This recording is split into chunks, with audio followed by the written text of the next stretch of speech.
भगवान श्री कृष्ण के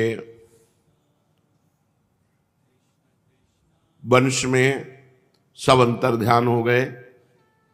केवल अनिरुद्ध पुत्र वज्रनाभ जी, जिनको माथुर मंडल का राज्य प्राप्त हुआ, एक दिन परीक्षित जी मिलने आए। बहुत हृदय से अभिनंदन बंदन दोनों परस्पर किए। अभिमन्यु पुत्र परीक्षित और अनिरुद्ध पुत्र वज्रनाभ, ये दोनों महापुरुष ही हैं, दोनों भगवान के लाडिले हैं। गर्भ में परीक्षित जी का अत्यंत सौभाग्य कि भगवान का साक्षात्कार गर्भ में ही किया, और वज्रनाभ तो भगवान की गोद में ही खेले। पर वज्रनाभ जी को हृदय में चुभ रहा था कि ये ब्रजमंडल सब अंतर्ध्यान हो चुके हैं, तो मैं किस पर राज्य करूं, यहां की प्रजा कहां चली गई। तब परीक्षित जी ने महामहिम त्रिकालज्ञ सर्वदर्शी सांडिल्य ऋषि को बुलाया और उनसे उपदेश दिलवाया।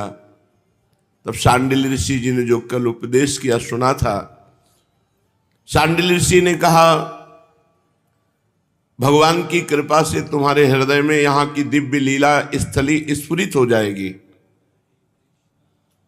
भगवान श्री कृष्ण ने जहां जैसी लीला की है उसके अनुसार उस स्थान का नाम रखकर तुम अनेकों गांव बसाओ और इस प्रकार दिव्य ब्रज भूमि का भली भांत सेवन करते रहो। गोवर्धन, दीर्घपुर, डींग, मथुरा, महावन गोकुल, नंदीग्राम नंदगांव, बृहत्सानु बरसाना, यहां तुम्हें अपनी छावनी बनवानी चाहिए।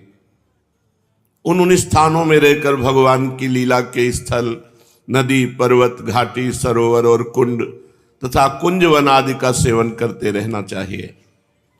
ऐसा करने से तुम्हारे राज्य में प्रजा बहुत ही संपन्न होगी और तुम भी अत्यंत प्रसन्न रहोगे। ध्यान रखो, ये ब्रजभूमि 84 को सच्चिदानंदमयी है, अतः तुम्हें प्रयत्न पूर्वक इस ब्रजभूमि का ही सेवन करना चाहिए। मैं आशीर्वाद देता हूं, मेरी कृपा से भगवान की लीला के जितने भी स्थल हैं सबकी तुम्हें ठीक ठीक पहचान हो जाएगी। वज्रनाभ, इस ब्रजभूमि का सेवन करते रहने से तुम्हें किसी दिन महात्मा उद्धव जी मिल जाएंगे, फिर तो अपनी माताओं सहित तुम उन्हीं से इस ब्रजभूमि का तथा भगवान की लीला का रहस्य भी जान लोगे। मुनिवर सांडल्य जी उन दोनों को इस प्रकार समझा बुझाकर भगवान श्री कृष्ण का स्मरण करते हुए अपने आश्रम चले गए। उनकी बातें सुनकर राजा परीक्षित और वज्रनाभ दोनों बहुत प्रसन्न हुए। शौनकादि ऋषियों ने सूत जी से पूछा कि अब ये बतलाइए कि परीक्षित और वज्रनाभ को जब इस प्रकार आदेश देकर सांडिल्य मुनि अपने आश्रम को लौट गए तो उन दोनों राजाओं ने कैसे कैसे और कौन कौन सा काम किया। सूत जी कहने लगे, तदनंतर महाराज परीक्षित इंद्रप्रस्थ से दिल्ली, जिसे इंद्रप्रस्थ कहते हैं उसे अब दिल्ली कहते हैं, हजारों बड़े बड़े सेठों को बुलवाकर मथुरा में रहने की जगह दी। इनके अतिरिक्त सम्राट परीक्षित ने मथुरा मंडल के ब्राह्मणों तथा प्राचीन वानरों को, जो भगवान के बड़े ही प्रेमी थे, और यथा योग्य सबको वास दिया। पशु पक्षियों की सब व्यवस्था की। इस प्रकार राजा परीक्षित की सहायता और महर्षि सांडिल्य की कृपा से वज्रनाभ ने क्रमशः उन सभी स्थानों की खोज की जहां भगवान श्री कृष्ण अपने प्रेमी गोप गोपियों के साथ नाना प्रकार की लीलाएं करते थे। लीला स्थानों का ठीक ठीक निश्चय हो जाने पर उन्होंने वहां वहां की लीला के अनुसार उस स्थान का नामकरण किया। भगवान के लीला विग्रहों की स्थापना की तथा उन स्थानों पर अनेकों गांव बसाए। स्थान स्थान पर भगवान के नाम से कुंड और कुएं खुदवाए। कुंज और बगीचे लगवाए, शिव आदि देवताओं की स्थापना की। गोविंद देव, हरिदेव, केशव देव ऐसे विग्रह स्थापित किए। इन शुभ कर्मों के द्वारा वज्रनाभ ने अपने राज्य में सब और एकमात्र श्री कृष्ण भक्ति का प्रचार किया और बड़े आनंदित हुए। उनके प्रजाजनों को भी बड़ा आनंद था। वे सदा भगवान के मधुर नाम और लीलाओं के कीर्तन में संलग्न हो परमानंद के समुद्र में डूबे रहते थे और सदा ही वज्रनाभ के राज्य की प्रशंसा किया करते थे। एक दिन भगवान श्री कृष्ण की विरह वेदना से व्याकुल जो भगवान की 16,000 रानियां थी, जो प्रधान 8 रानियां थी, वो तो तत्काल प्राण त्याग दिए। ये सुना भगवान अंतर्ध्यान हो गए, तो जो 8 रानियां थी वो तत्काल अंतर्ध्यान हो गई। कोई अग्नि में प्रवेश कर गया, किसी के प्राण छूट गए। 16,000 जो रानियां थी, इनको बहुत विरह वेदना भगवान श्री कृष्ण की। अपने प्रीतम पतिदेव की चतुर्थ पटरानी कालिंदी यमुना जी को देखा कि आनंदित रहती हैं, तो सरल भाव से उनसे पूछा। उनके मन में सौतिया डाह का लेश मात्र भी नहीं था। श्री कृष्ण की रानियों ने कहा, बहन कालिंदी, जैसे हम सब श्री कृष्ण की धर्म पत्नी है, वैसे ही तुम भी तो हो। हम तो उनकी विरहाग्नि में जली जा रही हैं, उनके वियोग दुख से हमारा हृदय व्यथित हो रहा है, किंतु तुम्हारी यह स्थिति नहीं है। तुम प्रसन्न हो, इसका कारण क्या है? कल्याणी, कुछ तो बताओ सही। उनका प्रश्न सुनकर यमुना जी हंस पड़ी। साथ ही ये सोचकर कि मेरे प्रीतम की पत्नी होने के कारण ये भी मेरी ही बहनें हैं, पिघल गई। उनका हृदय दया से द्रवित हो उठा। अतः वे इस प्रकार कहने लगी। यमुना जी ने कहा, अपनी आत्मा में ही रमण करने के कारण भगवान श्री कृष्ण आत्मा राम है और भगवान श्री कृष्ण की आत्मा है श्री राधा जी। मैं राधा दासी की पदवी प्राप्त कर चुकी हूं। दासी की भांति मैं राधा जी की सेवा करती रहती हूं और उनकी सेवा का ही ये प्रभाव है कि विरह हमारा स्पर्श नहीं कर पाता। भगवान श्री कृष्ण की जितनी भी रानियां हैं, सब के सब श्री राधा जी के ही अंश का विस्तार है। भगवान श्री कृष्ण और राधा सदा एक दूसरे के सम्मुख रहते हैं। उनका परस्पर नित्य संयोग है। इसलिए राधा के स्वरूप में अंशता विद्यमान जो श्री कृष्ण की अन्य रानियां हैं, उनको भी भगवान का नित्य संयोग प्राप्त है।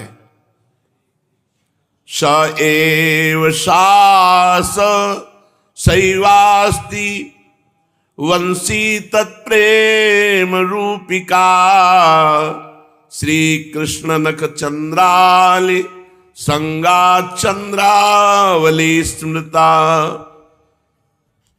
जो श्री कृष्ण है, स एव सा स सैवास्ति वंशी तत्प्रेम रूपिका। जो श्री कृष्ण है वही राधा है, जो राधा है वही श्री कृष्ण है, और उन दोनों का प्रेम ही वंशी है। इसलिए हमारे यहां हित शब्द का प्रयोग, हित माने प्रेम।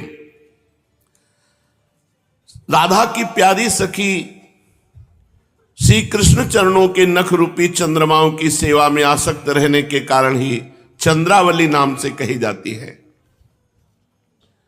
श्री राधा और श्री कृष्ण की सेवा में उसकी बड़ी लालसा, बड़ी लगन है। इसीलिए वो कोई दूसरा स्वरूप धारण नहीं करती।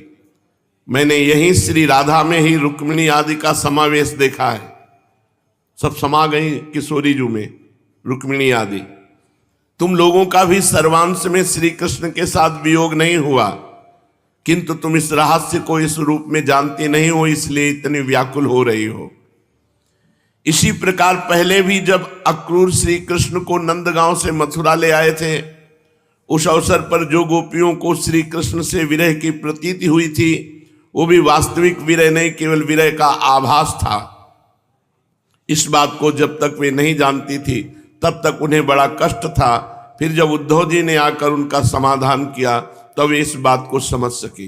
यदि तुम्हें भी उद्धव जी का सत्संग प्राप्त हो जाए तो तुम सब भी अपने प्रीतम श्री कृष्ण के साथ नित्य विहार सुख का अनुभव करेंगी, नित्य विहार सुख को प्राप्त कर लेंगी। सूत जी कहते, ऋषिगणों, जब यमुना जी ने इस प्रकार समझाया तब श्री कृष्ण की पत्नियां सदा प्रसन्न रहने वाली यमुना जी से पुनः बोली। उस समय उनके हृदय में इस बात की बड़ी लालसा थी कि किसी उपाय से उद्धव जी का दर्शन हो जाए, जिससे हमें अपने प्रीतम के नित्य संयोग का सौभाग्य प्राप्त हो सके। श्री कृष्ण पत्नियों ने कहा, सखी यमुना जी, तुम्हारा ही जीवन धन्य है, क्योंकि तुम्हें कभी भी अपने प्राणनाथ के वियोग का दुख नहीं भोगना पड़ता। जिन श्री राधिका जी की कृपा से तुम्हारे अभीष्ट अर्थ की सिद्धि हुई है, उनकी हम सब लोग दासी हुई, किंतु तुम अभी कह चुकी हो कि उद्धव जी के मिलने पर ही हमारे सभी मनोरथ पूर्ण होंगे। इसलिए कालिंदी जी, अब ऐसा कोई उपाय बताओ जिससे उद्धव जी भी शीघ्र ही मिल जाएं। सूत जी कहते हैं, शौनकादि ऋषियों, श्री कृष्ण की रानियों ने जब यमुना जी से इस प्रकार कहा तब वे भगवान श्री कृष्णचंद्र की 16 कलाओं का चिंतन करती हुई उनसे कहने लगी। यमुना जी ने कहा कि जब भगवान श्री कृष्ण अपने परम धाम को पधारने लगे तब उन्होंने अपने मंत्री उद्धव से कहा, उद्धव, साधना करने की भूमि है बद्रिकाश्रम, अतः अपनी साधना पूर्ण करने के लिए तुम बद्रिकाश्रम जाओ। भगवान की आज्ञा के अनुसार उद्धव जी इस समय अपने साक्षात स्वरूप से बद्रिकाश्रम में विराजमान हैं और वहां जाने वाले जिज्ञासु लोगों को भगवान के बताए हुए ज्ञान का उपदेश करते रहते हैं। और साधना की फल भूमि है ब्रजभूमि, साधना की भूमि है बद्रिकाश्रम और साधना के फल की भूमि है ये ब्रजभूमि, और रस भूमि है वृंदावन। बड़ी कृपा हुई, बड़ी कृपा हुई। साधना में नहीं भेजा, साधना के फल रस भूमि में भेज दिया। इसके रहस्यों सहित भगवान ने पहले ही उद्धव को समझा दिया था, किंतु वह फल भूमि यहां से भगवान के अंतर्धान होने के साथ ही स्थूल दृष्टि से परे जा चुकी है। इसलिए इस समय यहां उद्धव प्रत्यक्ष दिखाई नहीं पड़ेंगे। फिर भी एक स्थान है जहां उद्धव जी का दर्शन हो सकता है। गोवर्धन पर्वत के निकट भगवान की लीला सहचरी गोपियों की विहार स्थली है। वहां की लता, अंकुर और बेलों के रूप में अवश्य उद्धव जी वहीं निवास करते हैं। लताओं के रूप में उनके रहने का यही उद्देश्य है कि भगवान की प्रीतमा गोपियों की चरण रज उन पर पड़ती रहे। उद्धव जी के संबंध में एक निश्चित बात यह भी है कि उन्होंने भगवान ने अपना उत्सव स्वरूप उद्धव जी को प्रदान किया है। भगवान का उत्सव उद्धव जी का अंग है, वे उससे अलग नहीं है। इसलिए अब तुम लोग वज्रनाभ को साथ लेकर वहां जाओ, कुसुम सरोवर के पास ठहरो। भगवत भक्तों की मंडली एकत्र करके वीणा, वेणु और मृदंग आदि बाजों के साथ भगवान के नाम और लीलाओं के कीर्तन, भगवत संबंधी काव्य कथाओं के श्रवण तथा भगवत गुणगान से युक्त सरस संगीतों द्वारा महान उत्सव प्रारंभ करो। इस प्रकार जब उस महान उत्सव का विस्तार होगा तब निश्चय है कि वहां उद्धव जी प्रकट हो जाएंगे, उनका दर्शन मिलेगा और वे ही भली भांति तुम सब लोगों के मनोरथ पूर्ण करेंगे। सूत जी कहते हैं, यमुना जी की बताई हुई बातें सुनकर श्री कृष्ण की रानियां बहुत प्रसन्न हुई। उन्होंने यमुना जी को प्रणाम किया और वहां से लौटकर वज्रनाभ और परीक्षित से वे सारी बातें कह सुनाई। सब बातें सुनकर परीक्षित को बड़ी प्रसन्नता हुई और उन्होंने वज्रनाभ तथा श्री कृष्ण पत्नियों को उसी समय साथ लेकर उस स्थान पर पहुंचकर तत्काल वह सब कार्य आरंभ करवा दिया जो कि यमुना जी ने बताया था। गोवर्धन के निकट वृंदावन के भीतर कुसुम सरोवर पर जो सखियों की विहार स्थली है, वहां ही श्री कृष्ण कीर्तन का उत्सव आरंभ हुआ। वृषभानुनंदिनी श्री राधा जी तथा उनके प्रीतम श्री कृष्ण की वह लीला भूमि जब साक्षात संकीर्तन की शोभा से संपन्न हो गई, उस समय वहां रहने वाले सभी भक्तजन एकाग्र हो गए। उनकी दृष्टि उनके मन की वृत्ति कहीं अन्यत्र न जाती थी। तदनंतर ने सबने देखा, सबके देखते देखते वहां फैले हुए तृण गुल्म और लताओं के समूह से उद्धव जी प्रकट हो गए और सबके सामने आ गए। उद्धव जी का मुख शरीर सब श्याम वर्ण, उस पर पीतांबर शोभा पा रहा था। वे गले में बनमाला गुंजा की माला धारण की हुई थे और बार बार उनकी वाणी से निकल रहा था, गोपी वल्लभ गोपी वल्लभ गोपी वल्लभ। श्री कृष्ण की मधुर लीलाओं का गान कर रहे थे। उद्धव जी के आगमन से उस संकीर्तनोत्सव की शोभा कई गुनी बढ़ गई।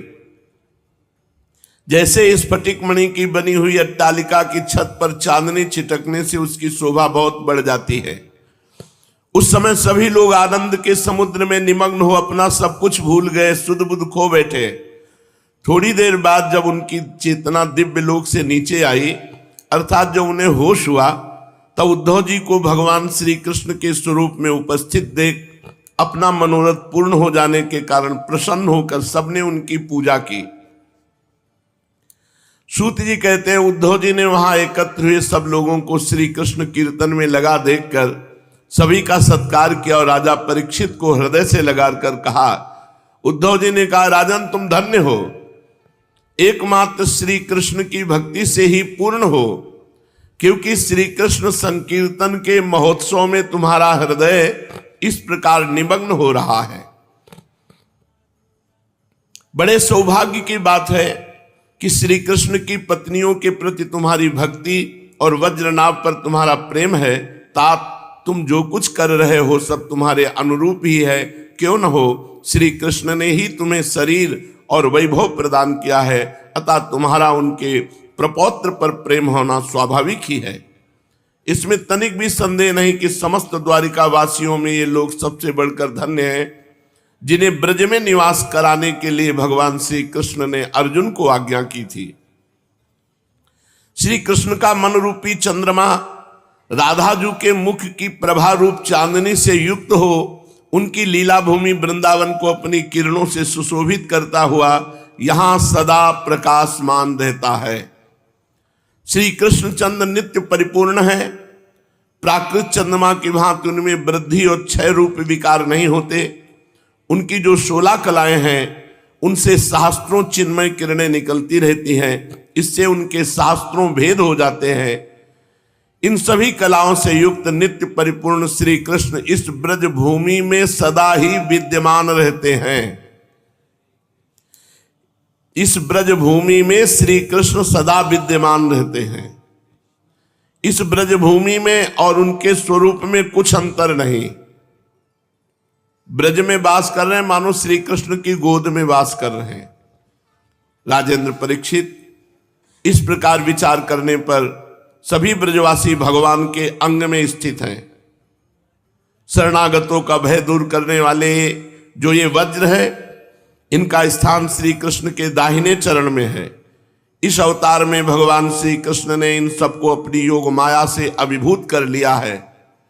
उसी के प्रभाव से ये सब अपने स्वरूप को भूल गए हैं और इसी कारण सदा दुखी रहते हैं। यह बात निस्संदेह ऐसी ही है। श्री कृष्ण का प्रकाश प्राप्त हुए बिना किसी को भी अपने स्वरूप का बोध नहीं हो सकता। जीवों के अंतःकरण में जो श्री कृष्ण तत्व का प्रकाश है उस पर सदा माया का पर्दा पड़ा रहता है। 28वें द्वापर के अंत में जब भगवान श्री कृष्ण स्वयं ही सामने प्रकट होकर अपनी माया का पर्दा उठा लेते हैं, उस समय जीवों को उनका प्रकाश प्राप्त होता है। किंतु अब वो समय तो बीत गया, इसलिए उनके प्रकाश की प्राप्ति के लिए अब दूसरा उपाय बतलाया जा रहा है। सुनो, 28वें द्वापर के अतिरिक्त समय में यदि कोई श्री कृष्ण तत्व का प्रकाश पाना चाहे तो वो है श्रीमद् भागवत महापुराण। श्रीमद् भागवत से ही प्राप्त हो सकता है। भगवान के भक्त जहां जब कभी श्रीमद् भागवत शास्त्र का कीर्तन और श्रवण करते हैं, वहां उस समय भगवान श्री कृष्ण साक्षात रूप से विराजमान रहते हैं। जहां श्रीमद् भागवत के एक या आधे श्लोक का ही पाठ होता है, वहां भी श्री कृष्ण अपनी प्रीतमा गोपियों के साथ विद्यमान रहते हैं। इस पवित्र भारत भूमि में मनुष्य का जन्म पाकर भी जिन लोगों ने पाप के अधीन होकर श्री भगवान की चर्चा नहीं सुनी, श्रीमद् भागवत महापुराण नहीं सुना, उन्होंने मानो अपने ही हाथों अपनी हत्या कर ली। जिन बड़भागियों ने प्रतिदिन श्रीमद् भागवत शास्त्र का श्रवण किया है, उन्होंने अपने पिता, माता और पत्नी तीनों के ही कुल का भली भांति उद्धार कर दिया। श्रीमद् भागवत के स्वाध्याय और श्रवण से ब्राह्मणों को विद्या का प्रकाश ब्रह्मबोध प्राप्त होता है। क्षत्रिय लोग शत्रुओं पर विजय पाते हैं, वैश्यों को धन मिलता है और शूद्र स्वस्थ निरोग बने रहते हैं। स्त्रियों तथा अंत्यज आदि अन्य लोगों की भी इच्छा श्रीमद् भागवत से पूर्ण होती है। अतः कौन ऐसा भाग्यवान पुरुष है जो श्रीमद् भागवत का नित्य ही सेवन न करेगा। अनेकों जन्मों तक साधना करते करते जब मनुष्य पूर्ण सिद्ध हो जाता है, भगवान उस पर विशेष कृपा करते हैं, तब उसे श्रीमद् भागवत पुराण सुनने का संयोग प्राप्त होता है। भागवत से भगवान का प्रकाश मिलता है, जिससे भगवत भक्ति उत्पन्न होती है। पूर्व काल में सांख्यायन की कृपा से श्रीमद् भागवत बृहस्पति जी को मिला और बृहस्पति जी मेरे गुरुदेव ने मुझे दिया, इसी से मैं श्री कृष्ण का प्रियतम सखा हो सका हूं। परीक्षित, बृहस्पति जी ने मुझे एक आख्यायिका भी सुनाई थी, उसे तुम सुनो। इस आख्यायिका से श्रीमद् भागवत के संप्रदाय का क्रम भी जाना जा सकता है। बृहस्पति जी ने कहा था, अपनी माया से पुरुष रूप धारण करने वाले भगवान श्री कृष्ण ने जब सृष्टि के लिए संकल्प किया, तब उनके दिव्य विग्रह से 3 पुरुष प्रकट हुए। भगवान श्री कृष्ण से 3 पुरुष प्रकट हुए। रजोगुण की प्रधानता से ब्रह्मा जी, सत्वगुण प्रधानता से विष्णु जी और तमोगुण की प्रधानता से भगवान रुद्र। भगवान ने इन तीनों को क्रमशः जगत की उत्पत्ति, पालन और संहार करने का अधिकार प्रदान किया। तब भगवान के नाभि कमल से उत्पन्न हुए ब्रह्मा जी ने उनसे अपना मनोभाव यूं प्रकट किया। ब्रह्मा जी ने कहा, हे परमात्मन, आप नार अर्थात जल में शयन करने के कारण नारायण नाम से प्रसिद्ध हैं। सबके आदि कारण होने से आदि पुरुष हैं, आपको नमस्कार है। प्रभु, आपने मुझे सृष्टि कर्म में लगाया है, मगर मुझे भय लगता है कि सृष्टि काल में अत्यंत पापात्मा रजोगुण आपकी स्मृति में कहीं बाधा न डालने लग जाए। अतः आप कृपा करके ऐसी कोई बात बताएं जिससे कि आपकी आज्ञा सृष्टि रचना करते समय भी मुझे आपकी बराबर याद बनी रहे। बृहस्पति जी कहते, जब ब्रह्मा जी ने ऐसी प्रार्थना की, तब पूर्व काल में भगवान ने उन्हें श्रीमद् भागवत का उपदेश देकर कहा, ब्रह्मन, तुम अपने मनोरथ की सिद्धि के लिए सदा ही इसका सेवन करते रहो। ब्रह्मा जी श्रीमद् भागवत का उपदेश पाकर बड़े प्रसन्न हुए और उन्होंने श्री कृष्ण की नित्य प्राप्ति के लिए तथा 7 आवरणों का भंग करने के लिए श्रीमद् भागवत का सप्ताह पारायण किया। सप्ताह यज्ञ की विधि से 7 दिनों तक श्रीमद् भागवत का सेवन करने से ब्रह्मा जी के सभी मनोरथ पूर्ण हो गए। इससे वे सदा भगवत स्मरण पूर्वक सृष्टि का विस्तार करते और बारंबार सप्ताह यज्ञ का अनुष्ठान करते रहते हैं। ब्रह्मा जी की ही भांति विष्णु भगवान ने भी अपने अभीष्ट अर्थ की सिद्धि के लिए उन परम पुरुष परमात्मा से प्रार्थना की, क्योंकि उन पुरुषोत्तम ने विष्णु को भी प्रजा पालन रूप कर्म में नियुक्त किया था। भगवान विष्णु ने कहा, हे देव श्री कृष्ण, मैं आपकी आज्ञा के अनुसार कर्म और ज्ञान के उद्देश्य से प्रवृत्ति और निवृत्ति के द्वारा यथोचित रूप से प्रजाओं का पालन करूंगा। काल क्रम से जब जब धर्म की हानि होगी, तब तब अनेकों अवतार धारण करके पुनः धर्म की स्थापना करूंगा। जो भोगों की इच्छा रखने वाले हैं, उन्हें अवश्य ही उनके किए हुए यज्ञादि कर्मों का फल अर्पण करूंगा, तथा जो संसार बंधन से मुक्त होना चाहते हैं, विरक्त हैं, उन्हें उनकी इच्छा अनुसार 5 प्रकार के मोक्ष भी देता रहूंगा। परंतु जो लोग मोक्ष भी नहीं चाहते, उनका पालन मैं कैसे करूंगा, ये बात समझ में नहीं आती। इसके अतिरिक्त मैं अपनी तथा लक्ष्मी जी की भी रक्षा कैसे कर सकूंगा, इसका उपाय भी बताइए। भगवान विष्णु की यह प्रार्थना सुनकर आदि पुरुष पर ब्रह्म परमात्मा भगवान श्री कृष्ण ने उन्हें भी श्रीमद् भागवत का उपदेश किया और कहा, तुम अपने मनोरथ की सिद्धि के लिए इस श्रीमद् भागवत शास्त्र का सदा पाठ किया करो। उस उपदेश से विष्णु भगवान का चित्त प्रसन्न हो गया और वे लक्ष्मी जी के साथ प्रत्येक मास में श्रीमद् भागवत का चिंतन करने लगे। इससे वे परमार्थ का पालन और यथार्थ रूप से संसार की रक्षा करने में समर्थ हुए। जब भगवान विष्णु स्वयं वक्ता होते हैं और लक्ष्मी जी प्रेम से श्रवण करती हैं, उस समय प्रत्येक बार भगवत कथा का श्रवण 1 महीने में समाप्त होता है। किंतु जब लक्ष्मी जी स्वयं वक्ता होती हैं और भगवान विष्णु श्रोता बनकर सुनते हैं, तब भागवत कथा का रसास्वादन 2 महीने तक होता रहता है। उस समय कथा बड़ी सुंदर और बहुत ही रुचिकर होती है। इसका कारण यह है कि विष्णु भगवान तो अधिकारारूढ़ हैं, उन्हें जगत के पालन की चिंता करनी पड़ती है, परंतु लक्ष्मी जी इन झंझटों से अलग हैं, अतः उनका हृदय निश्चिंत है। इसी से लक्ष्मी जी के मुख से भगवत कथा का रसास्वादन अधिक प्रकाशित होता है। इसके पश्चात भगवान शंकर ने, जिन्हें भगवान ने पहले संहार कार्य में लगाया था, अपनी सामर्थ्य की वृद्धि के लिए उन परम पुरुष भगवान श्री कृष्ण से प्रार्थना की। भगवान शंकर ने कहा, मेरे प्रभु देव, मुझ में नित्य नैमित्तिक और प्राकृतिक संहार की शक्तियां तो हैं, पर आत्यंतिक संहार की शक्ति बिल्कुल नहीं है। ये मेरे लिए बड़े दुख की बात है। इसी कमी की पूर्ति के लिए मैं आपसे प्रार्थना करता हूं। बृहस्पति जी कहते हैं, रुद्र की प्रार्थना सुनकर नारायण ने उन्हें भी श्रीमद् भागवत का ही उपदेश किया। भगवान सदाशिव रुद्र ने इस श्रीमद् भागवत को 1 वर्ष में समाप्त किया। ब्रह्मा जी 7 दिन में, विष्णु भगवान 1 महीने में, लक्ष्मी जी 2 महीने में और भगवान शंकर 1 साल में। एक पारायण के क्रम से भागवत कथा सेवन किया, 1 वर्ष में 1 पारायण। इसके सेवन से उन्होंने तमोगुण पर विजय पाई और आत्यंतिक संहार मोक्ष की भी शक्ति प्राप्त कर ली। उद्धव जी कहते हैं, श्रीमद् भागवत के महात्म्य के संबंध में आख्यायिका मैंने अपने गुरु श्री बृहस्पति जी से सुनी और उनसे भागवत का उपदेश प्राप्त कर उनके चरणों में प्रणाम करके मैं बहुत ही आनंदित हुआ। तत्पश्चात भगवान विष्णु की रीति स्वीकार करके मैंने भी 1 मास तक श्रीमद् भागवत कथा का भली भांति रसास्वादन किया। उतने से ही मैं भगवान श्री कृष्ण का प्रीतम सखा हो गया। इसके पश्चात भगवान ने मुझे ब्रज में अपनी प्रीतमा गोपियों की सेवा में नियुक्त किया। यद्यपि भगवान अपनी लीला परिकरों के साथ नित्य विहार करते रहते हैं, इसलिए गोपियों का श्री कृष्ण से कभी भी वियोग नहीं होता, तथापि जो भ्रम से विरह वेदना का अनुभव कर रही थी, उन गोपियों के प्रति भगवान ने मेरे मुख से भागवत का संदेश कहलाया। उस संदेश को अपनी बुद्धि के अनुसार ग्रहण करके गोपियां तुरंत ही विरह वेदना से मुक्त हो गईं।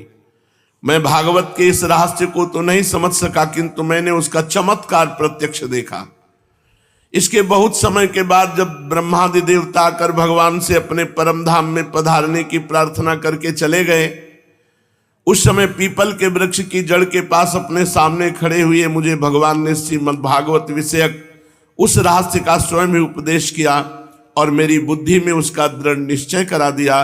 उसी के प्रभाव से मैं बद्रिकाश्रम में रहकर भी यहाँ ब्रज की लताओं और बेलों में निवास करता हूं। उसी के बल से यहाँ नारद कुंड पर सदा स्वेच्छानुसार विराजमान रहता हूं।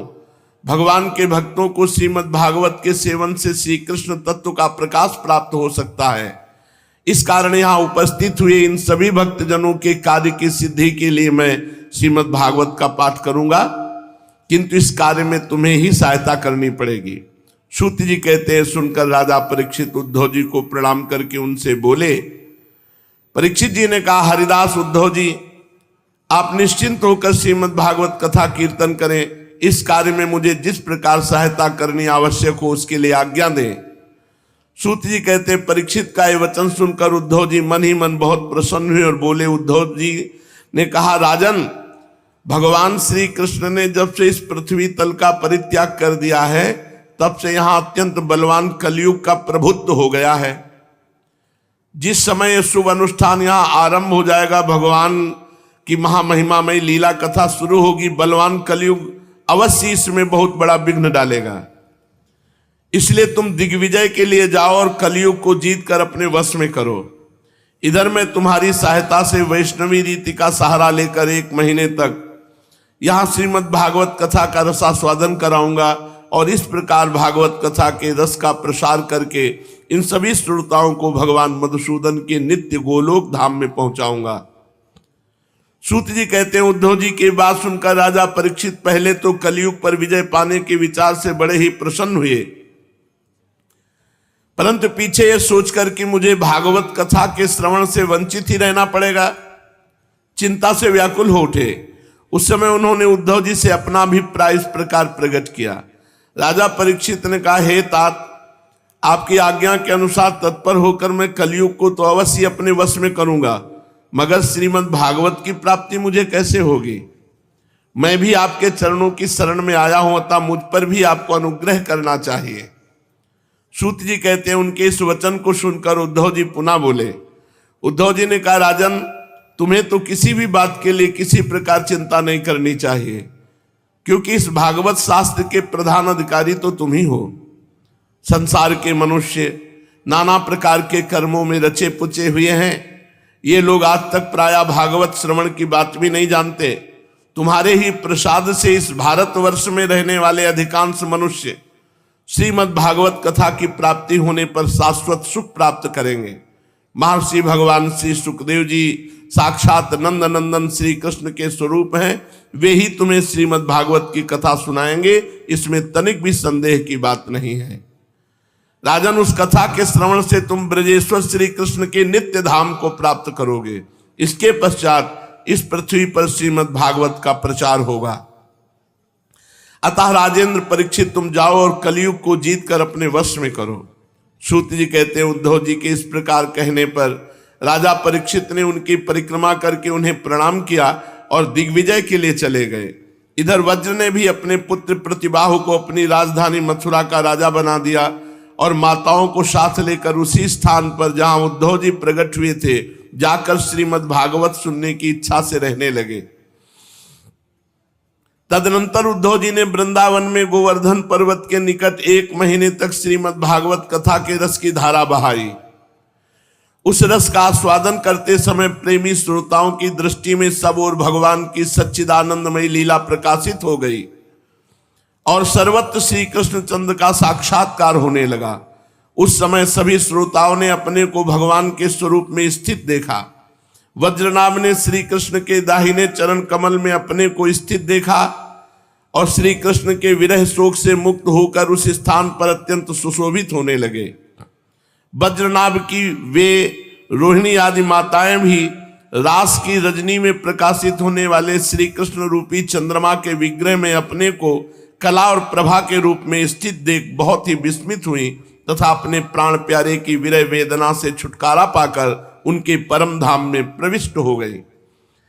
इनके अतिरिक्त जो भी श्रोतागण वहां उपस्थित थे वे सभी भगवान की नित्य अंतरंग लीला में सम्मिलित होकर इस स्थूल व्यवहारिक जगत से तत्काल अंतर्धान हो गए। वे सभी सदा ही गोवर्धन पर्वत के कुंज और झाड़ियों में, वृंदावन काम्य वन आदि वनों में तथा वहां की दिव्य गौओं के बीच में श्री कृष्ण के साथ विचरते हुए अनंत आनंद का अनुभव करते रहते हैं। जो लोग श्री कृष्ण के प्रेम में मगन हैं उन भावुक भक्तों को उनके दर्शन भी होते हैं। सूत जी कहते हैं, जो लोग इस भगवत प्राप्ति की कथा को सुनेंगे और कहेंगे उन्हें निश्चित भगवान मिल जाएंगे और उनके दुखों का सदा के लिए अंत हो जाएगा। शौनकादि ऋषियों ने कहा, सूत जी आपने हम लोगों को बहुत अच्छी बात बताई, आपकी आयु बढ़े, आप चिरजीवी हों और चिरकाल तक हमें इसी प्रकार भगवान की कथा सुनाते रहें। आज हम लोगों ने आपके मुख से श्रीमद् भागवत का पूर्व महात्म्य सुना है। सूत जी अब इस समय आप हमें यह बताइए कि श्रीमद् भागवत का स्वरूप क्या है, उसका प्रमाण, उसकी श्लोक संख्या कितनी है, किस विधि से उसका श्रवण करना चाहिए तथा श्रीमद् भागवत के वक्ता और श्रोता के क्या लक्षण हैं, अभिप्राय ये कि उसके वक्ता और श्रोता कैसे होने चाहिए। सूत जी कहते हैं, ऋषिगण श्रीमद् भागवत और श्री भगवान का स्वरूप सदा एक ही है और वो है सच्चिदानंदमय। भगवान श्री कृष्ण में जिनकी लगन लगी है उन भावुक भक्तों के हृदय में जो भगवान के माधुर्य भाव को अभिव्यक्त करने वाला, उनके दिव्य माधुर्य रस का आस्वादन कराने वाला सर्वोत्कृष्ट वचन है, उसे श्रीमद् भागवत समझो। जो वाक्य ज्ञान विज्ञान भक्ति एवं इनके अंगभूत साधन चतुष्टय को प्रकाशित करने वाला है तथा जो माया का मर्दन करने में समर्थ है, उसे भी तुम श्रीमद् भागवत समझो। श्रीमद् भागवत अनंत अक्षर स्वरूप है, इसका नियत प्रमाण भला कौन जान सकता है। पूर्व काल में भगवान विष्णु ने ब्रह्मा जी के प्रति 4 श्लोकों में इसका दिग्दर्शन मात्र कराया था।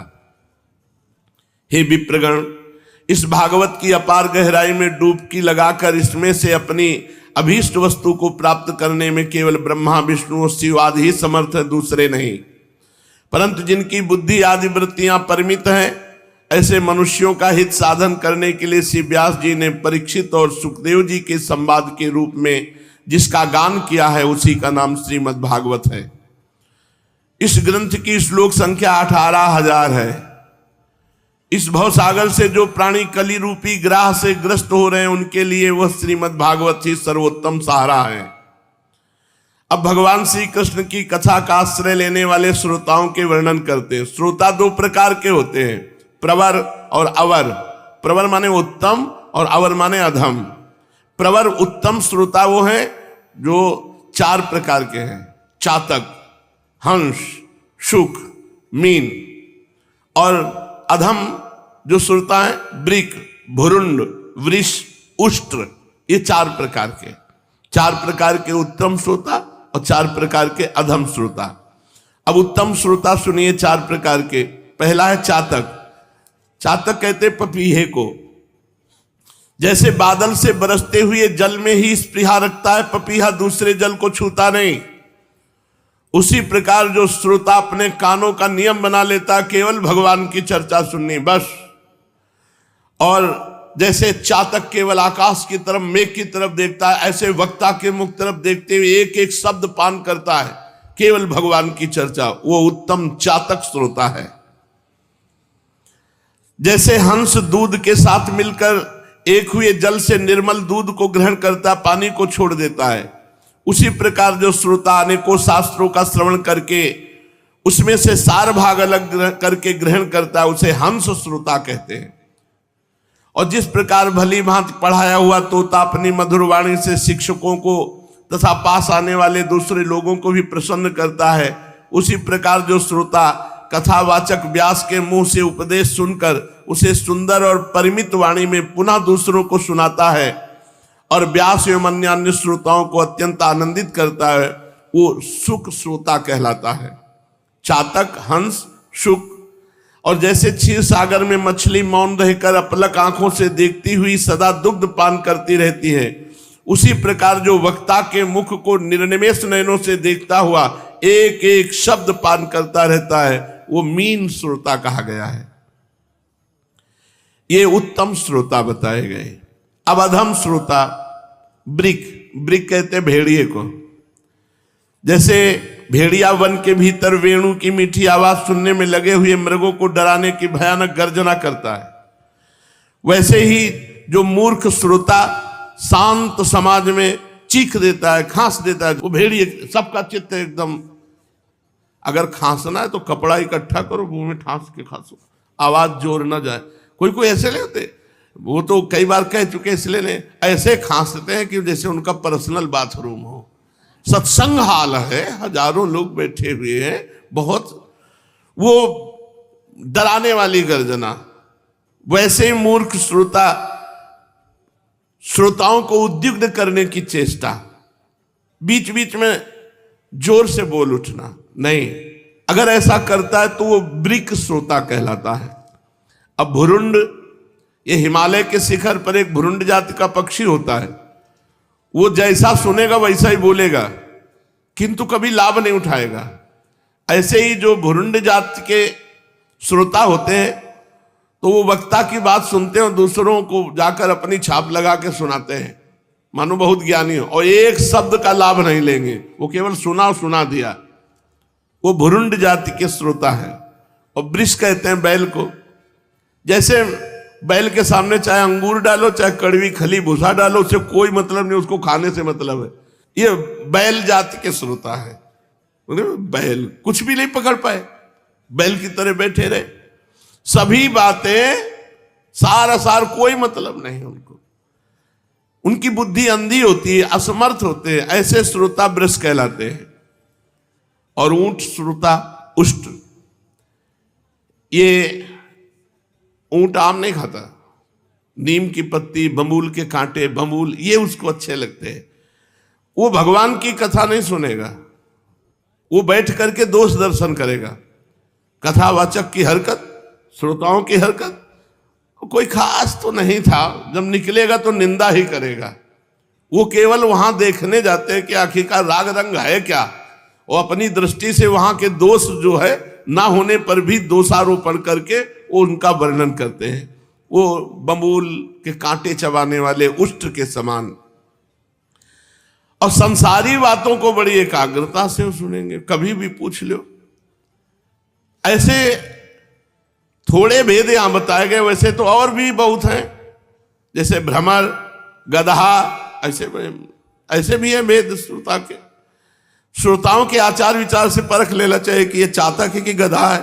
जो वक्ता के सामने पहले वक्ता को विधिवत प्रणाम करे, कोई अन्य सांसारिक चिंतन न करे, अपने कानों को खुला रखकर केवल भगवान की कथा सुनने की इच्छा रखकर नम्र होकर हाथ जोड़कर शिष्य भाव से बैठे और भारी श्रद्धा, भारी विश्वास, और जो कुछ कहा जा रहा है उसे श्रद्धा विश्वास के साथ सुनकर बराबर चिंतन करता है। जो बात समझ में ना आए उसे पवित्र भाव से समय मिलने पर श्री कृष्ण के भक्तों से पूछे, उनके भक्तों से प्रेम करे। ऐसे श्रोता को वक्ता लोग उत्तम श्रोता कहते हैं। अब वक्ता के लक्षण, श्रोता के तो अब वक्ता के लक्षण, जिसका मन सदा भगवान में लगा रहे, जिसे किसी भी तरह की वस्तु की चाह ना हो, जो सबका सुहृद हो, दीनों पर दया करने वाला हो तथा अनेकों युक्तियों से तत्व का बोध करा देने में चतुर हो, उसी वक्ता का मुनि लोग भी सम्मान करते हैं। सर्वश्रेष्ठ वक्ता वही है जो लेना न देना मगन रहना, केवल भगवान की चर्चा, भगवान की प्रसन्नता के लिए और भगवान की प्राप्ति हो सबको इस भाव से।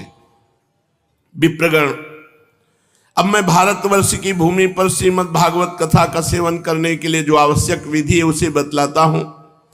आप उसे सुने। इस विधि के पालन से श्रोता की सुख परंपरा का विस्तार होता है। श्रीमद् भागवत का सेवन 4 प्रकार से होता है, सात्विक, राजस, तामस और निर्गुण। जिसमें यज्ञ की भांति तैयारी की गई हो, बहुत सी पूजा सामग्रियों के कारण जो अत्यंत शोभा संपन्न दिखाई दे रहा हो, बड़े ही परिश्रम से, बड़ी उतावली के साथ 7 दिनों में ही जिसकी समाप्ति की जाए, वह प्रसन्नता पूर्वक किया हुआ श्रीमद् भागवत का सेवन राजसिक सेवन है। 1 या 2 महीने में धीरे धीरे कथा के रस का आस्वादन करते हुए बिना परिश्रम के जो श्रवण होता है वो पूर्ण आनंद बढ़ाने वाला सतोगुणी सेवन है। और तामसिक सेवन वो है जो कभी भूल से छोड़ दिया गया, याद आने पर आरंभ कर दिया गया और आलस्य, प्रमाद, अश्रद्धा के साथ बहुत दिनों में, वो तामसिक सेवन है। और जब वर्ष, महीना और दिनों का नियम न हो, वर्ष, महीना और दिनों का नियम आग्रह छोड़कर प्रेम पूर्वक भगवान की चर्चा की जाए, वो निर्गुण कथा मानी जाती है। सतोगुण, रजोगुण, तमोगुण और तीनों से परे निर्गुण कथा। कोई तिथि, तारीख, नियम, ग्रहण, जब तक चल रही तब तक पूरा। राजा परीक्षित और सुखदेव के संवाद में जो भागवत का सेवन हुआ था वो निर्गुण ही बताया गया है। उसमें जो 7 दिनों की बात आती है वो राजा की आयु के बचे हुए दिनों की संख्या के अनुसार है, सप्ताह कथा का नियम करने के लिए नहीं। भारतवर्ष के अतिरिक्त स्थान, अन्य स्थानों में भी सात्विक, राजस और तामस अथवा निर्गुण सेवन अपनी रुचि के अनुसार करना चाहिए। तात्पर्य यह है कि जिस किसी प्रकार भी हो सके श्रीमद् भागवत का सेवन, उसका श्रवण करना ही चाहिए। जो केवल श्री कृष्ण की लीलाओं के ही श्रवण, कीर्तन एवं रसास्वादन के लिए लालायित रहते हैं, मोक्ष की भी इच्छा नहीं रखते, उनका तो श्रीमद् भागवत ही धन है। तथा जो संसार के दुखों से घबरा कर अपनी मुक्ति चाहते हैं, उनके लिए भी यही इस भवरोग की औषधि है। अतः इस कलिकाल में इसका प्रयत्न पूर्वक सेवन करना चाहिए। इनके अतिरिक्त जो लोग विषयों में ही रमण करने वाले हैं, सांसारिक सुखों को ही जिन्होंने सदा ही चाह की है, उनके लिए भी इस कलयुग में सामर्थ्य, धन और विधि विधान का ज्ञान न होने के कारण कर्म मार्ग से मिलने वाली सिद्धि अत्यंत दुर्लभ हो गई है। ऐसी दशा में उन्हें भी सब प्रकार से अभी श्रीमद् भागवत कथा का ही सेवन करना चाहिए। ये श्रीमद् भागवत की कथा धन, पुत्र, स्त्री, हाथी, घोड़े आदि वाहन, यश, मकान और निष्कंटक राज्य भी दे सकती है। सकाम भाव से भागवत का सहारा लेने वाले मनुष्य इस संसार में मनोवांछित उत्तम भोगों को भोग कर अंत में श्रीमद् भागवत के ही संग से श्रीहरि के परम धाम को प्राप्त हो जाते हैं। जिनके यहाँ श्रीमद् भागवत की कथा वार्ता होती हो तथा जो लोग उस कथा के श्रवण में लगे रहते हो, उनकी सेवा करनी चाहिए, सहायता करनी चाहिए, शरीर से और धन से सेवा करनी चाहिए। उन्हीं के अनुग्रह से सहायता करने वाले पुरुष को भी भागवत सेवन का पुण्य प्राप्त हो जाता है। जैसे भगवान की चर्चा हो रही, कथा हो रही, तो उनकी धन आदि से सहायता कर देना, खान पान, कपड़ा लत्ता, विश्राम व्यवस्था, तो बोले जो भागवत का कथा श्रवण का फल है वही फल सहयोग करने वाले को मिल जाता है। कामना दो वस्तुओं की होती है, एक श्री कृष्ण की और एक धन की। श्री कृष्ण के सिवा जो कुछ भी चाहा जाए वो सब धन के अंतर्गत आता है, उसकी धन संज्ञा है। श्रोता और वक्ता भी दो प्रकार के माने गए हैं, एक श्री कृष्ण को चाहने वाले, दूसरे धन को। जैसा वक्ता वैसा ही श्रोता भी हो तो वहां कथा में रस मिलता है, अतः सुख की वृद्धि होती है। यदि दोनों विपरीत विचार के हों तो रसाभास हो जाता है, अतः फल की हानि होती है। किंतु जो श्री कृष्ण को चाहने वाले वक्ता और श्रोता है, उन्हें विलंब होने पर भी सिद्धि अवश्य मिलती है। पर धनार्थी को तो तभी सिद्धि मिलती है जब उसके अनुष्ठान का विधि विधान पूर्वक पूरा उतर जाए। श्री कृष्ण की चाह रखने वाला सर्वथा गुणहीन हो और उसकी विधि में कुछ कमी रह जाए तो भी यदि उसके हृदय में प्रेम है तो वही उसके लिए सर्वोत्तम विधि है। सकाम पुरुष को कथा की समाप्ति के दिन स्वयं सावधानी के साथ सभी विधियों का पालन करना चाहिए। भागवत कथा के श्रोता और वक्ता दोनों के ही पालन करने योग्य विधि ये है, प्रतिदिन प्रातः काल स्नान करके अपना नित्य कर्म पूरा कर ले, फिर भगवान का चरणामृत पीकर पूजा के सामने से श्रीमद् भागवत की पुस्तक और गुरुदेव का पूजन करे। इसके पश्चात अत्यंत प्रसन्नता पूर्वक श्रीमद् भागवत की कथा स्वयं कहे अथवा सुने। दूध या खीर का मौन भोजन करे, नित्य ब्रह्मचर्य का पालन करे, भूमि पर शयन करे, क्रोध और लोभ का त्याग कर दे। प्रतिदिन कथा के अंत में कीर्तन करे और कथा समाप्ति के दिन रात्रि में जागरण करे। समाप्ति होने पर ब्राह्मणों को भोजन कराकर उन्हें दक्षिणा देकर संतुष्ट करे। तो यहाँ भोजन हुआ कथा रस का और दक्षिणा हुई श्री कृष्ण प्रेम की। ये निर्गुण कथा है। कथावाचक गुरु को चाहिए कि खूब वस्त्र, आभूषण आदि, गौ धन आदि देकर के प्रसन्न कर ले। खूब नाम जप करो, खूब भगवान के चरणों में अनुराग बढ़े, यही भेंट है। तुम्हारा जीवन श्री कृष्णमय हो, प्रियाजू के चरणारविंद की दास्ता बढ़े। इस प्रकार विधि विधान पूर्ण करने पर मनुष्य को जो चाहेगा वो प्राप्त हो जाएगा। घर, पुत्र, राज्य, स्त्री, धन, जो जो अभीष्ट होगा, और सब मनोवांछित फल प्राप्त तो होगा ही, भगवान की भी प्राप्ति होगी। सकाम भाव बहुत बड़ी विडंबना है, वो श्रीमद् भागवत की कथा में शोभा नहीं देता। श्री सुखदेव जी के मुख से कहा हुआ ये श्रीमद् भागवत शास्त्र तो कलयुग में साक्षात श्री कृष्ण की प्राप्ति कराने वाला और नित्य प्रेमानंद रूप फल प्रदान करने वाला है। आखिरी शब्द है नित्य प्रेमानंद रूप, वो तुम्हें मिला है।